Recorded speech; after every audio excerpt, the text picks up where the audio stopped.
Hello students, I am Dr. Anita Pandey from Sri Shankaracharya Mahavidyalaya Jirmani Bhilai, and today I am going to explain about Indian Partnership Act 1932. This video is Indian Partnership Act 1932 Part 1. What is partnership? According to Indian Partnership Act 1932, Section 4 defines partnership as a partnership as the mutual relationship of those persons who have agreed to divide the profit of such business among themselves, which is being run by them or by someone on behalf of all of them. In other words, we can say that when two or more than two persons come together to form an organization for earning profit, it is known as a partnership. Persons who have entered into the partnership with one another are individually called partner and collectively a firm, and the name under which their business is carried out is called the firm name.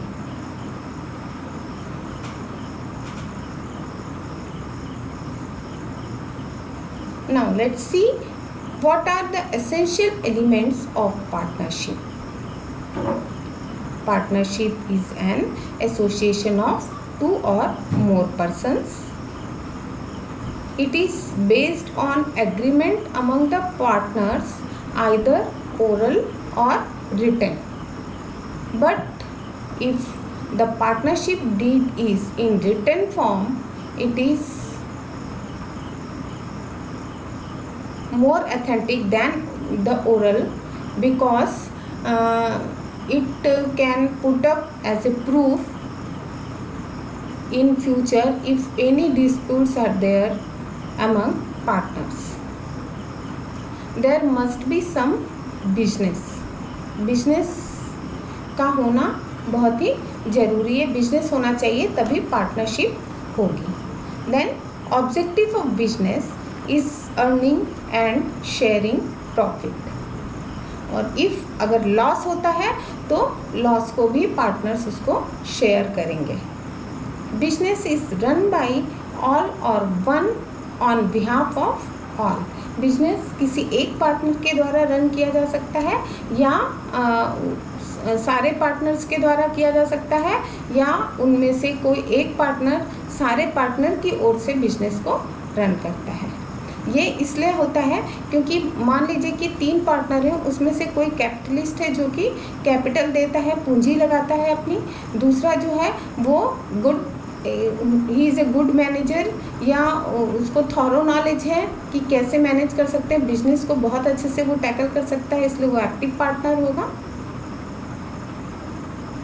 So next is liability of each partner is joint and several. सारे जितने partners होते हैं वो उनकी जो deed होती है उसके कारण उनके जो काम होते हैं वो उस फर्म को, उस पार्टनरशिप फर्म को इफ़ेक्ट करती है, और वो उनकी जो रिस्पॉन्सिबिलिटी होती है, जो उनकी लायबिलिटी होती है, वो पूरी फर्म के लिए होती है, एक साथ और अलग अलग भी होती है. Existence of firm is not separate for its partner. कोई भी पार्टनर फर्म को अचानक से यूं ही नहीं छोड़ सकता.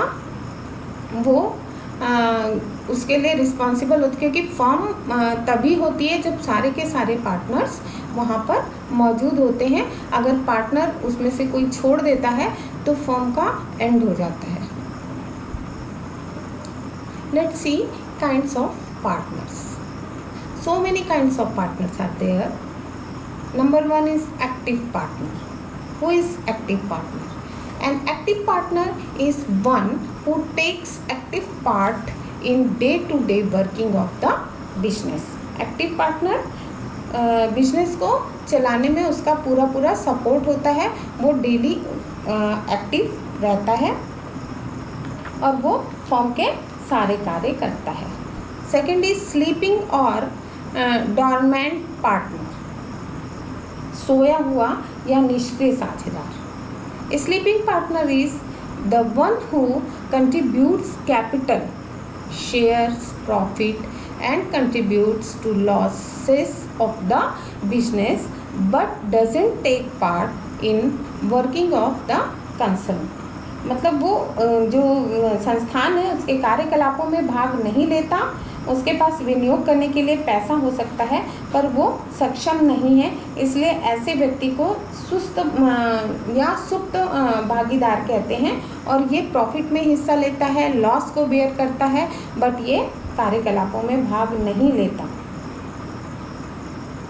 पर इसके द्वारा जो फर्म के जो तृतीय पक्षकार होते हैं, थर्ड पार्टी जो होती हैं, के प्रति वो उनको बाध्य, उसके कार्य जो होते हैं वो बाध्य नहीं किया जा सकता।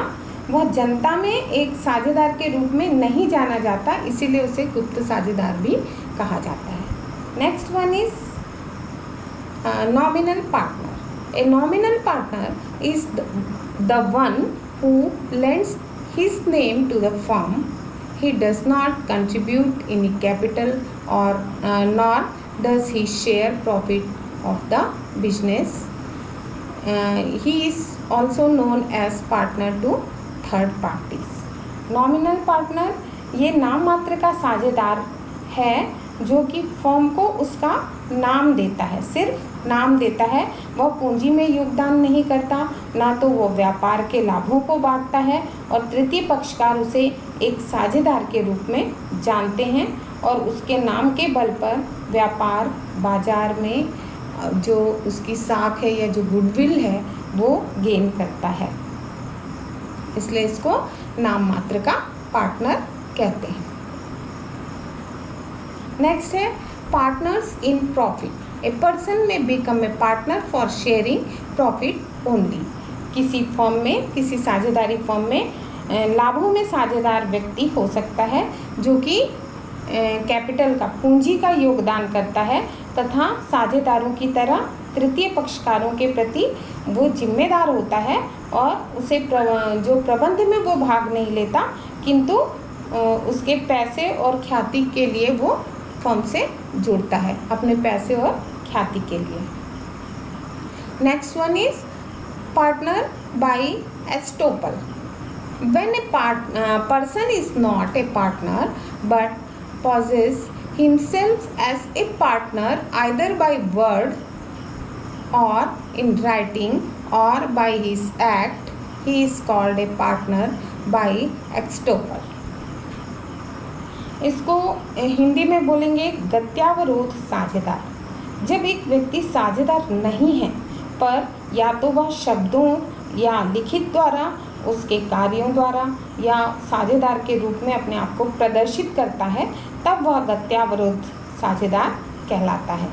एक गत्यारोध द्वारा साझेदार एक बाह्य व्यक्ति के प्रति जिम्मेदार होगा जो कि जो इस मान्यता पर कि फर्म से व्यवहार करता है कि वह व्यक्ति उस फर्म का साझेदार है, भले ही वह साझेदार नहीं है या फिर वो व्यापार में कोई योगदान नहीं दे रहा है। नेक्स्ट है secret partner. The position of a secret partner lies between an active and sleeping partner, and his membership in the firm is kept a secret from outsiders। गुप्त साझेदार की स्थिति जो वो सुप्त साझेदार, सक्रिय और सुप्त साझेदारों के बीच की होती है।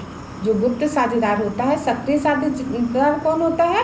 जो कि व्यापार में एक्टिव रहता है, भाग लेता है, और सुप्त साझेदार वो होता है जिसको व्यापार में की क्रियाकलापों से कोई मतलब नहीं होता। और जो गुप्त साझेदार होता है वो सक्रिय साझेदार और सुप्त साझेदार के बीच में उसकी स्थिति होती है, और फर्म में उसकी सदस्यता बाह्य पक्षों से गुप्त रखी जाती है तथा उसका दायित्व भी असीमित होता है। वह अगर फर्म में व्यापार में हानि होती है फर्म को, तो उसके लिए जिम्मेदार होता है और वह व्यापार के क्रियाकलापों में भी भाग ले सकता है। नेक्स्ट, सब पार्टनर, उप साझेदार. ए पार्टनर में associate anybody else in his share in the firm. He gives a part of his share to stranger. जो उप साझेदार होता है वो फर्म के हिस्से में किसी भी अन्य के को साथ ले सकता है और वह किसी अजनबी को उसके हिस्से का एक भाग दे सकता है. फर्म का साझेदार ये उसका इंडिविजुअल रहता है कि वो किसको अपना सब पार्टनर बनाता है, और यहाँ पर उसका संबंध उप साझेदार तथा फर्म के बीच में नहीं बल्कि उसके और साझेदार के बीच में होता है. और ये भी इम्पोर्टेंट है कि साझेदारी के लिए उप साझेदार का कोई अस्तित्व नहीं होता और ना ही वो फर्म के ऋणों के लिए उप साझेदार जिम्मेदार होता है. Next, minor as a partner. Question arise, क्या माइनर एक पार्टनर किसी साझेदारी फर्म का पार्टनर हो सकता है? उसका आंसर है ए माइनर इज ए, माइनर कौन होता है? ए minor is a person who has not attained the age of majority which is 18 years. A minor can't enter into a contract according to the Indian Contract Act 1872 because a contract by a minor is void ab initio. However, a minor may be admitted to the benefit of an existing partnership with the consent of all partners. सारे जो साझेदार होते हैं उनकी सहमति से एक minor को साझेदारी में हिस्सा दिया जा सकता है. फॉर एग्जाम्पल, मान लीजिए कि किसी फर्म में 2 साझेदार हैं, 3 साझेदार हैं, उसमें से किसी एक की मृत्यु हो जाती है तो साझेदारी फर्म समाप्त ना हो, इसलिए जिस साझेदार की मृत्यु हो गई है उसका अगर मान लीजिए कि कोई उत्तराधिकारी है जो कि माइनर है तो उसकी जगह पर उसको एडमिट किया जा सकता है फर्म में, बट बाकी के दोनों साझेदार इसके लिए सहमत होंगे तभी. ए minor has some rights and liabilities under the Partnership Act. Let's see. A minor has a right to such share of property and profit of firm as may be agreed between all the partners. Profit share करने के लिए share और उसका property में share और profit में share उसका होगा, लेकिन जितने भी पार्टनर्स होंगे सबके एग्री होने पर, सबके सहमत होने पर ही उसको शेयर उतना उसका अंश होगा. A minor can't file a suit against such other partners for an account or for the payment of his share in property or profit of the firm. किसी एक माइनर को ये अधिकार नहीं है कि वो किसी पार्टनर के अगेंस्ट दावा कर सके, न्यायालय में जा सके. ए minor is not personally liable for liabilities of the firm but his share in the partnership property and profit of the firm will liable for debt of the firm. एक minor को साझेदार को अवयस्क साझेदार को वो प्रॉपर्टी में और profit में हिस्सा ले सकता है, लेकिन उसको किसी लायबिलिटी के लिए या लॉस को बियर करने के लिए बाध्य नहीं किया जा सकता. In the case of minor decided to become a partner, he will be personally liable to third parties for all acts of the firm since he was admitted to benefits of the firm. यदि एक अवयस्क साझेदार बनना तय करता है तो firm के सभी कार्यों के लिए उसे फर्म के लाभों में हिस्सा मिलना शुरू हो जाता है और वो तृतीय पक्षकार के प्रति व्यक्तिगत रूप से जिम्मेदार होता है. If a minor decided not to become a partner, his rights and liability continue to be those of minor up to the date on which he gives public notice. यदि एक साझेदार एक अवयस्क साझेदार नहीं बनूंगा ऐसा सोचता है, तब उसके अधिकार तथा जो दायित्व होते हैं उस दिनांक तक अवयस्क के बने रहते हैं, जिस दिनांक को वह सार्वजनिक रूप से यह सूचना दे देता है। सूचना के दिनांक के बाद जो भी किए गए फर्म के किसी कार्य के लिए उसका हिस्सा जिम्मेदार नहीं होता है। So now let's see the merits of partnership. Merits of partnership, number 1 is convenience in setting up a partnership, as registration is not mandatory.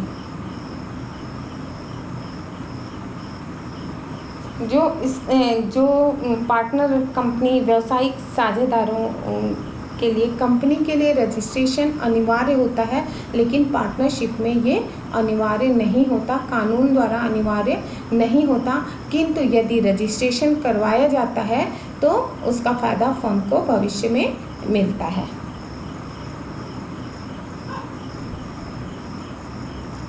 Next is the auditing of firm accounts, registration of firm etcetera are not required in partnership.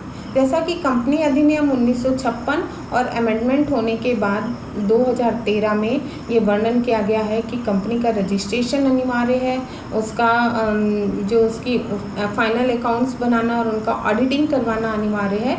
ऐसा कुछ भी बाध्यता partnership firm में नहीं होता। Partnership firm वैसे भी मझोले कद की होती है, यानी कि जो सोलो ट्रेडर्स होते हैं, और कंपनी सबसे लार्जेस्ट फर्म होता है, सोलो ट्रेडर सबसे छोटा फर्म होता है, और पार्टनरशिप मीडियम बिजनेस कंसर्न होती है। Partnership firm have capability to seek larger advances. Partnership firm को ये कैपेबिलिटी होती है, वो कैपेबल होता है कि वो लार्जर एडवांस अग्रिम ले सके। Easy in disassociating from the firm, ज़्यादा इजी होता है फर्म को डिसएसोसिएट करना। बेनिफिट ऑफ कलेक्टिव विजडम, जब दो या पार्टनरशिप में दो या दो से अधिक पार्टनर्स होते हैं और हर पार्टनर्स के पास अपना एक टैलेंट होता है, इसलिए यहाँ पर बेनिफिट मिलता है उस पार्टनरशिप फर्म को उनके कलेक्टिव विजडम का, उनके विजडम का। नेक्स्ट, एडवांटेज ऑफ स्पेशलाइजेशन, विशिष्टीकरण का लाभ मिलता है। साझेदारी संगठन में हर साझेदार उसके स्वयं के क्षेत्र में एक विशेषज्ञ होता है। साझेदार के बीच में जो कार्य या कर्तव्यों के विशिष्टीकरण के आधार पर उनको बांटा जाता है। इस संबंध में जेम्स लुंडी ने कहा था कि साझेदारी एकल व्यापार की तुलना में श्रम के बंटवारे तथा विशिष्टीकरण का लाभ प्राप्त करते हैं। नेक्स्ट, ऑक्युपेशनल सिक्रेसी, उदार पूंजी संसाधन। ऑक्युपेशनल सिक्रेसी इसको बोलेंगे व्यावसायिक गुप्तता। साझेदारी फर्म में जो सभी आंतरिक और नीतिगत विषय सिर्फ साझेदारों तक ही सीमित होते हैं, अतः साझेदारी में लेखों का जो भी प्रकाशन है वो ज़रूरी नहीं होता, वो सांविधिक नहीं है, यानी कि लीगली वो नेसेसरी नहीं है। तो यहाँ पर गुप्तता या सिक्रेसी कायम रखी जा सकती है। नेक्स्ट, लिबरल कैपिटल रिसोर्सेज, उदार पूंजी संसाधन। इसमें एकल व्यापारी की तुलना में साझेदारी फर्म में ज़्यादा पूंजी उदार होती है, क्योंकि 2-3 साझेदार होते हैं, सबके सब अगर पूंजी लाते हैं तो बड़ी मात्रा में पूंजी की व्यवस्था हो जाती है। Let's see demerits of partnership. There are some demerits of partnership also. Like number 1 is conflict between partners. Whenever जब पार्टनर्स के मध्य डिस्प्यूट्स होते हैं या उनके मध्य संघर्ष होता है, तो पार्टनरशिप जो पारस्परिक संघर्षों की बुराइयां पार्टनरशिप फॉर्म झेलती है और कई बार वो उसका परिणाम इतना बुरा होता है कि वो पार्टनरशिप जो संस्था है वो उसका अंत हो जाता है। नेक्स्ट, लेस परफॉर्मेंस और ड्यूरेबिलिटी ऑफ पार्टनरशिप अरेंजमेंट।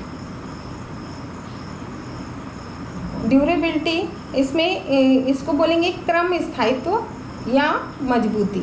जो साझेदारी फर्म संगठन के कंपनी प्रारूप की तरह स्थायी या ज़्यादा टिकाऊ नहीं होती। यदि किसी साझेदार की मृत्यु होती है, वो दिवालिया हो जाता है या पागल हो जाता है, तो फर्म का अस्तित्व समाप्त हो जाता है और वह विघटित हो जाती है। अतः जैसे एक कंपनी का निर्माण हो जाता है तो कंपनी लंबे समय तक चलती है, जबकि साझेदारी फर्म में ऐसा नहीं कहा जा सकता। Next, unlimited liability of partner. जो साझेदारी संस्था में हर साझेदार का जो दायित्व है वो असीमित होता है। ऐसी सीमा के कारण प्रायः साझेदार अपने फर्म के दायित्वों का भुगतान करने के लिए उनकी व्यक्तिगत संपत्ति को भी कई बार लाना पड़ता है ताकि फर्म के अस्तित्व को कायम रखा जा सके। और अगर फर्म नहीं चलती है तो कई बार साझेदार दिवालिया होने की स्थिति में आ जाते हैं। उनकी पूरी कमाई या जो उनकी ज़िंदगी की कमाई है या उनकी जो पूंजी थी वो भी हो जाती है, नष्ट हो जाती है। Next, unnecessary delay in decision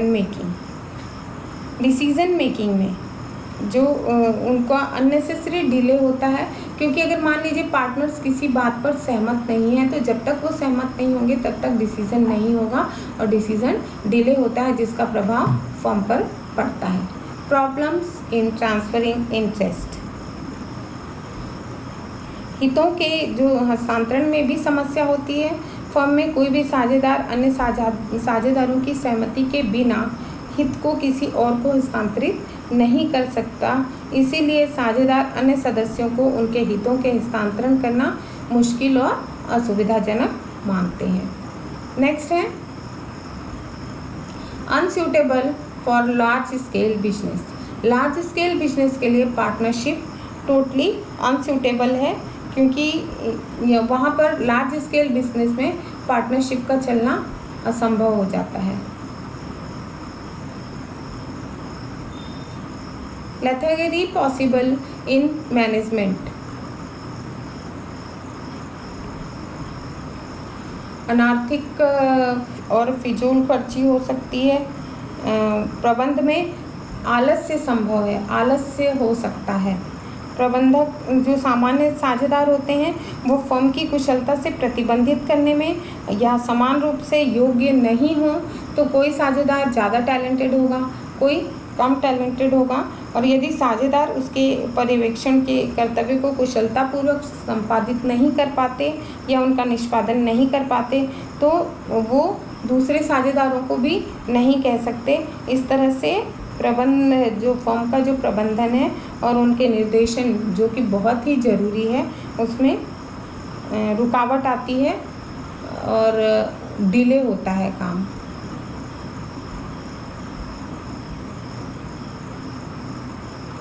next, unconscious and extra advantage organisation. अनार्थिक और फिजूल खर्ची वाला संगठन हो सकता है, क्योंकि साझेदार ये राय बना लेते हैं कि पैसा उनकी व्यक्तिगत जेब से नहीं खर्च हो रहा, वो तो संस्था का है, वो संयुक्त है और साझा है। ऐसी स्थिति में प्रायः साझेदारी जो है वो अनार्थिक संगठन बन जाता है, यानी कि लॉस में जाने लगता है।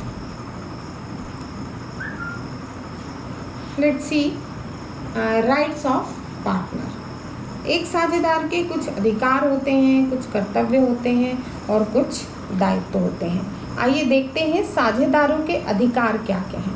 नंबर 1 है right to take part in management. प्रबंध में भाग लेने का अधिकार होता है साझेदारों को। दूसरा, second is right to share in profit. Next, right to retirement, right not to be expelled.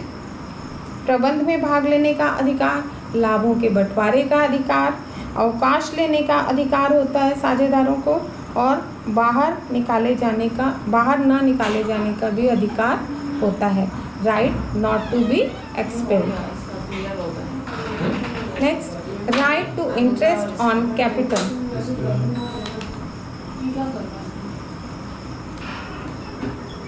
Right to interest on advances और additional capital.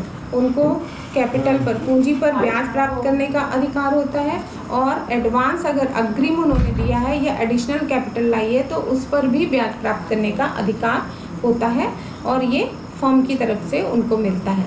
Joint ownership of properties under partnership, और उनका संयुक्त संपत्ति का संयुक्त स्वामित्व होता है। हर साझेदार संपत्ति का पूर्णतः सिर्फ फर्म के व्यापार के उद्देश्य के लिए प्रयोग कराए जाने का अधिकार है। राइट टू इंडेमनिटी, क्षतिपूर्ति का अधिकार। यदि एक साझेदार को उसके फर्म की ओर से किए गए भुगतान या वहन किए गए दायित्व के संदर्भ में कोई क्षति हुई है तो उसकी पूर्ति प्राप्त करने का अधिकार है। Next, duties and liabilities of partner. Let's see what are the duties and liabilities of partners. To indemnify the firm for losses caused due to his willful misconduct or negligence. जो इनका दायित्व होता है वो ये है कि अगर उनका कुछ ऐसा लॉस होता है फर्म को जो कि उनके मिसकंडक्ट या नेगलेंस की वजह से होता है तो उसकी क्षतिपूर्ति करनी पड़ती है। ये जिस साझेदार की वजह से हुआ है उसको उसकी क्षतिपूर्ति करनी पड़ती है। To not make any secret profit, साझेदारों का ये भी दायित्व होता है कि उनको कोई गुप्त लाभ इकट्ठा नहीं करना है या नहीं बनाना चाहिए। To act within his scope of authority, उनको अपने जितना उनको अथॉरिटी मिली है उसके हिसाब से उनको काम करना चाहिए। Every partner is bounded to carry on the business of the firm for common advantage. Every partner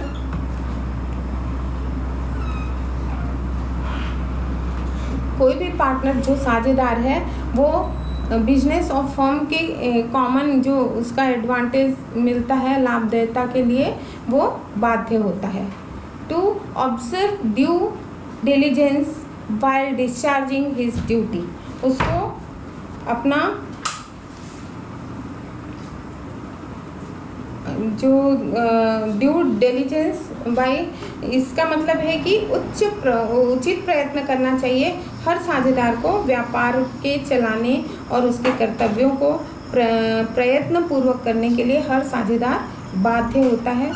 next, every partner has to share losses of the firm equally unless otherwise agreed. हर साझेदार को अगर कुछ तय नहीं हुआ हो तो जो भी हानि होती है उसको समान रूप से बंटवारा करना चाहिए और उसको उस हानि को वहन करना है। Next, A partner can not transfer his interest in the firm without obtaining consent of all partners.